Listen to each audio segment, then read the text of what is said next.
Hello दोस्तों, welcome to my YouTube channel study with Shruti. देखिए, मैं आज आप लोग को केमिस्ट्री का क्लास 10th का टॉपिक बताने जा रही हूँ। चैप्टर 2 है ये। देखिए, टॉपिक क्या है? अम्ल, क्षार तथा लवण। तो आइए देखते हैं अम्ल, क्षार और तथा लवण को क्या है, यानी इंग्लिश में बोलते हैं क्या? Acid, base and salt. तो आइए इसका परिचय देखिए। पहले क्या परिचय में बोल रहा है? सभी रासायनिकों यौगिकों को उनके रासायनिक गुणों के आधार पर अम्लों तथा क्षारकों और लवण में वर्गीकृत किया गया है।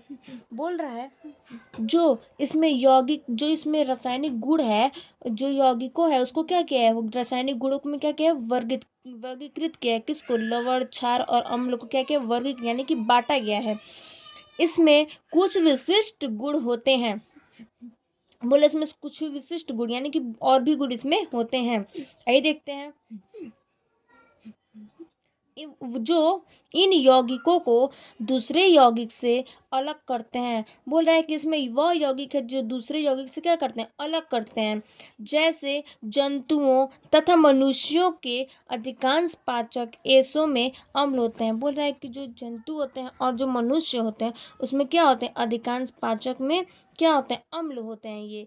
तथा भोजन का खट्टा स्वाद या कड़वा स्वाद, यानी बोल रहा है जो भोजन का इसमें होता है, भोजन हुआ, उसमें खट्टा स्वाद या कड़वा स्वाद इसमें क्या होता है? उपस्थित होता है। किसमें? अम्ल क्षार के कारण। मतलब जो इसमें खट्टापन होता है, जो स्वाद आता है, और जो कड़वा होता है, किसके कारण होता है? तो ये अम्ल और क्षार के कारण होता है। आइए देखते हैं इसका पहला हेडिंग क्या है आप लोग को? अम्ल। तो आइए हम लोग अम्ल के बारे में देखते हैं क्या कह रहा है अम्ल के बारे में। बोल रहा है कि अम्ल, तो देखिए अम्ल क्या कह रहा है?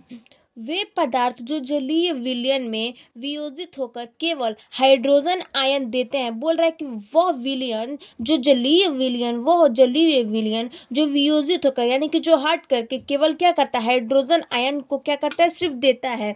तथा इसके अतिरिक्त कोई अन्य धनायन नहीं देते हैं। मतलब कि सिर्फ ये धनायन, मतलब कि सिर्फ ये आयन ही देता है, यानी कि ये सिर्फ आयन देता है, ऋण आयन देता है, ये धनायन नहीं देता है।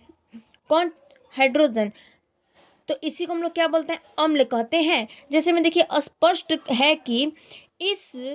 स्पष्ट है कि सभी अम्लों में हाइड्रोजन तत्व उपस्थित है। बोल रहा है कि जो सभी अम्ल, मतलब जितने भी अम्ल हैं, वो सभी अम्लों में क्या है? तो इसमें हाइड्रोजन क्या है? उपस्थित है, इसमें उपस्थित रहता है। जैसे में देखिए कि एक परिभाषा है इसका, नोट करके देखिए तो क्या? वे पदार्थ जिनका स्वाद खट्टा होता है, यानी कि वो पदार्थ है जिनका स्वाद क्या होता है? खट्टा होता है, उसे क्या बोलते हैं? अम्ल कहते हैं। तथा जो नीले लिटमस पेपर को लाल कर देते हैं। बोल रहा है कि वह, मतलब कि कोई एक जलीय विलयन है, उस पर हम लोग अगर नीले लिटमस पेपर है तो उसको क्या कर देता है? लाल कर देता है। लिटमस पेपर को लाल कर देता है। किस कारण? तो खट्टापन के कारण। तो इसी को हम लोग क्या करते हैं? अम्ल कहते हैं।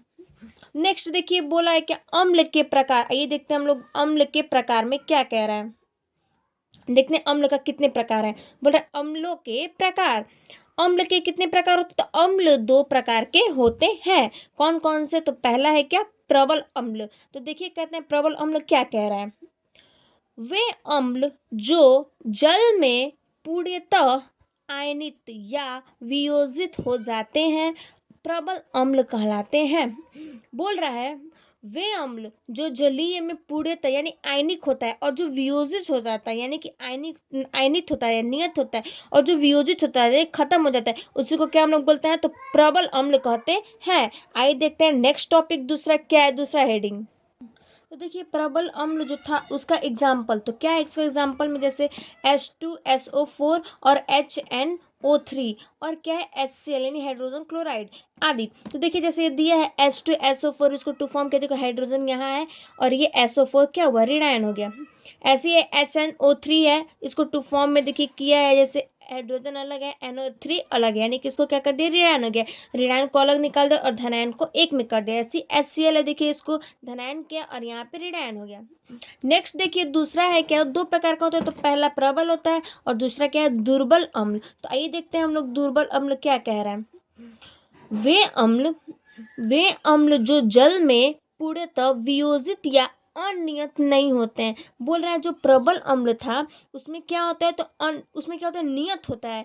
और जो दुर्बल अम्ल है उसमें अम्ल में क्या होता है, जल में और वियोजित क्या होता है, आयनित नहीं होता है, आयनित इसमें नहीं होते हैं। किसमें, तो दुर्बल अम्ल में। इसको क्या बोलते हैं, दुर्बल अम्ल कहते हैं। जैसे कि बोला है कार्बनिक अम्लों से प्राप्त होने वाले अम्ल दुर्बल अम्ल होते हैं। बोल रहा है कि जो कार्बनिक अम्ल होता है उसे प्राप्त करने के लिए कौन सा अम्ल होता है, तो दुर्बल अम्ल होता है।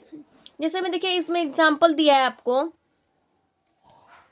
देखिए एग्जाम्पल दिया है HCN और CH3 यानी O2 COOH, और यहाँ पे HCOOH यानी कि देखिए यहाँ पे दिया HCN, यहाँ पे टू फॉर्म में क्या क्या हाइड्रोजन ऋणायन को निकाला है, सॉरी धनायन को, और यहाँ पे ऋणायन को निकाल दिया है। देखिए ऐसे CH3 है, देखो तीन इसका क्या एग्जाम्पल है। नेक्स्ट देखिए, नेक्स्ट क्या कह रहा है टॉपिक, नेक्स्ट है आप लोग का अम्लों के भौतिक गुण, मतलब अम्लों के क्या भौतिक गुण। तो आइए देखते हैं हम लोग अम्लों के भौतिक गुण में क्या कह रहा है। बोल रहा है अम्ल स्वाद में खट्टे तथा जल में विलय होते हैं। बोल रहा है पहला है पॉइंट कि अम्ल में क्या होता है, खट्टा भी होता है, और ये जल में क्या होता है, विलय होता है। दूसरा पॉइंट है अम्ल नीले लिटमस पेपर को लाल, यानी कि जो नीला लिटमस पेपर होता है उसको लाल कर देता है। किस कारण, तो खट्टापन के कारण। तीसरा पॉइंट है अम्लों की प्रकृति संक्षारक होती है। इनकी क्रिया से कपड़ा, लकड़ी, कागज, त्वचा आदि नष्ट हो जाते हैं। बोल रहे हैं जो अम्ल होते हैं वो संक्षारक होते हैं। जैसे इसकी जैसे कपड़ा हुआ, लकड़ी है, कागज है, और जो त्वचा है वो क्या करता है, नष्ट कर देता है, यानी कि खत्म कर देता है। नेक्स्ट देखते हैं, नेक्स्ट बोल रहा है क्या, नेक्स्ट टॉपिक आप लोग का है अम्लों के रासायनिक गुण। तो आइए देखते हैं अब रासायनिक गुण क्या कह रहा है, अम्ल का रासायनिक गुण अब क्या है। देखिए अम्ल के रासायनिक गुण में पहला है धातुओं के साथ अभिक्रिया। देखिए धातुओं के साथ अभिक्रिया करा रहा है। बोल रहा है अम्ल विभिन्न सक्रिय धातुओं जैसे जिंक, सोडियम, मैग्नीशियम आदि से क्रिया करके हाइड्रोजन जैसे मुक्त होता है। बोल रहा है अम्ल विभिन्न सक्रिय धातु जैसे में क्या, जिंक हुआ, सोडियम हुआ, अगर मैग्नीशियम हुआ, उसको क्या करता है, हाइड्रोजन गैस क्या करता है, मुक्त करता है, यानी कि खत्म करता है, मुक्त कर देता है। जैसे हम देखिए यहाँ पे एग्जांपल लिखा है Fe और +2 HCl, टू फॉर्म में क्या देखिए FeCl2 + H2O क्या गैस, यहाँ पे Zn + 2 HCl और ZnCl2 और प्लस क्या हाइड्रोजन, यानी कि गैस ये भी है। चलिए नेक्स्ट देखते हैं, नेक्स्ट टॉपिक दूसरा क्या है। देखिए दूसरा टॉपिक क्या कह रहा है उपयोग में, रासायनिक गुण का पहला बता दिया, दूसरा देखिए धातु कार्बोनेट तथा धातु हाइड्रोजन कार्बोनेट के साथ अभिक्रिया। देखिए इसमें धातु कार्बोनेट के साथ अभिक्रिया करा और धातु किसके साथ, हाइड्रोजन के साथ क्या करा, अभिक्रिया करा रहा है। बोल रहा है अम्ल धातु कार्बोनेट तथा धातु हाइड्रोजन कार्बोनेट के साथ क्रिया करके CO2 यानी कि कार्बन डाइऑक्साइड गैस उत्पन्न करता है। बोल रहा है जो धातु से कार्बोनेट से क्या होता है, और जो धातु हाइड्रोजन कार्बोनेट से क्रिया जो कराती है उसको क्या करता है, तो CO2 यानी कार्बन डाइऑक्साइड को क्या करता है, उत्पन्न करता है।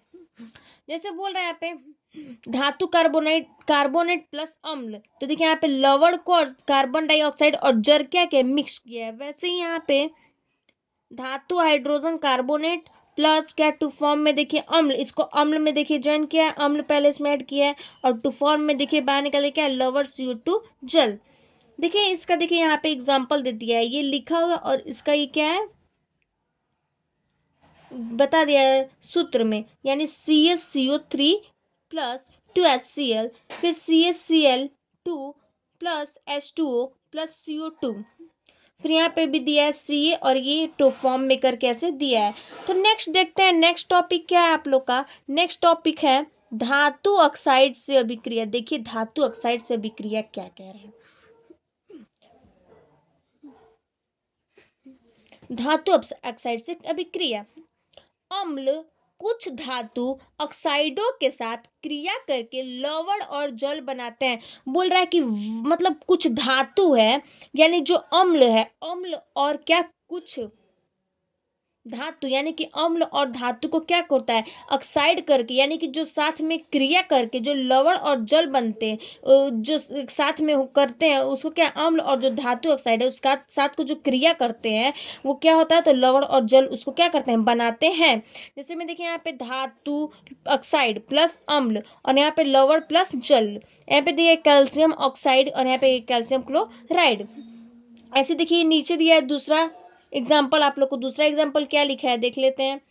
दूसरा एग्जाम्पल है आप लोग का MgO, यानी कि मैग्नीशियम ऑक्साइड, और यहाँ पे मैग्नीशियम सल्फेट। ये आप लोग का क्या है देख लीजिए एग्जाम्पल। ऐसे देखिए अब बता रहे हैं उपयोग, यानी कि अम्लों के क्या उपयोग, तो आइए देखते हैं अम्लों के उपयोग में क्या है। अम्लों के उपयोग निम्नलिखित है। बोल रहा है अम्लों के जो उपयोग है वो क्या है, कई प्रकार के हैं। तो देखते हैं पहला क्या क्या है। पहला है सल्फ्यूरिक अम्ल, यानी कि देखिए पहला सल्फ्यूरिक अम्ल के बारे में हम लोग पढ़ेंगे। बोल रहा है यह बैक्टीरियो में पेट्रोलियम उद्योग में प्लास्टिक कृत्रिम ऐसे बनाने में, बोल रहा है जो यह बैक्टीरिया में पेट्रोलियम उपयोग में प्लास्टिक कृत्रिम, यानी कि H2SO4 में ऐसे बनाने में क्या होता है, तो देखते हैं। देखिए तो वो था। अब देखिए दूसरा क्या है आपका नाइट्रेट अम्ल, यानी कि देखिए दूसरा है नाइट्रेट अम्ल के बारे में। यह सोने तथा चांदी के शोधन में प्रयुक्त किया जाता है। बोल रहा है कि इसको हम लोग कहाँ प्रयुक्त करते हैं नाइट्रेट अम्ल को, तो सोने में, चांदी में या शोधन में क्या करते हैं हम लोग इसको प्रयोग करते हैं। जैसे कि उर्वरक औषधि, यानी कि औषधि यानी कि विस्फोटक बनाने में भी इस अम्ल का उपयोग किया जाता है।